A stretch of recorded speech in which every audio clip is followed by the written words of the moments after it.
pas éviter le cancer du sein, mais on peut le prévenir.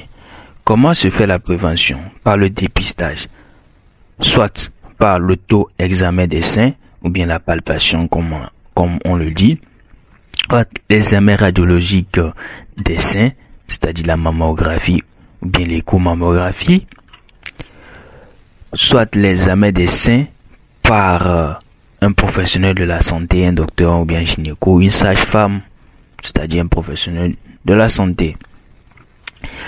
Ici, je vais vous parler en haut et en large de l'autopalpation des seins. À quoi ça sert? L'autopalpation permet de savoir si vous avez un changement dans vos seins. C'est-à-dire si vous sentez quelque chose de bizarre. Si vous sentez quelque chose de bizarre, n'hésitez pas à aller voir un professionnel de la santé pour lui expliquer votre problème. C'est important. L'auto-examen sert à découvrir une maladie dès le début, soit une maladie qui n'est pas grave, soit une maladie qui est grave, qu'on appelle le cancer.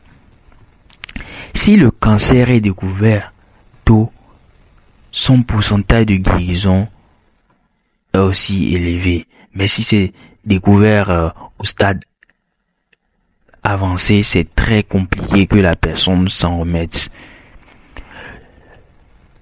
Il faut quand faire l'auto-examen. Moi, je vous conseille de faire l'auto-examen à partir de 13 ans et plus. Parce que maintenant, on découvre maintenant le cancer du sein chez des jeunes filles. Donc, il ne faut pas attendre 25 ans pour faire l'auto-palpation de vos seins. Donc, ça se fait une fois par mois. Donc, chez la jeune fille qui est en règle, qui fait ses menstrues, elle doit le faire après les menstrues. Donc, 2 à 3 jours après les menstrues. Mais si tu es une femme ménopausée, il faut choisir une date dans le mois et dire que c'est ce jour-là, je vais faire mon auto-examen, mon auto-palpation de mes seins. Donc, comment? Il faut faire une palpation douce et prendre son temps. Il ne faut pas faire avec rapidité l'auto-palpation de sein. Ça se fait lentement et doucement. Au moins environ 5 minutes. Donc, comme je le disais, il faut faire l'auto-examen après les menstrues. Donc, pendant les menstrues ou bien après les menstrues, les seins, pendant les menstrues, les seins sont tendus et douloureux. Donc, c'est très difficile de faire la palpation des seins. Donc, comment ça se passe? Donc, vous êtes devant votre miroir, seul dans la chambre, torse nu, vous avez tout à lever, torse nu, donc vous n'avez pas votre habit ou votre soutien, donc vous êtes torse nu.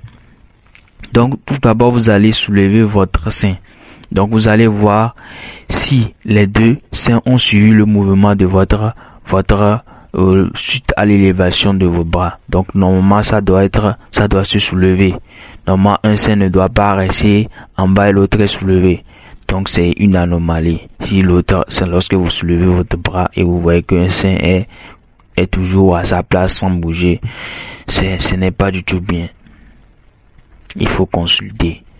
Donc, devant le miroir, je peux observer s'il y a des plis, si mes seins font des plis, ou bien il y a une plaie au niveau de mes seins. Ce sont des trucs qui sont anormaux.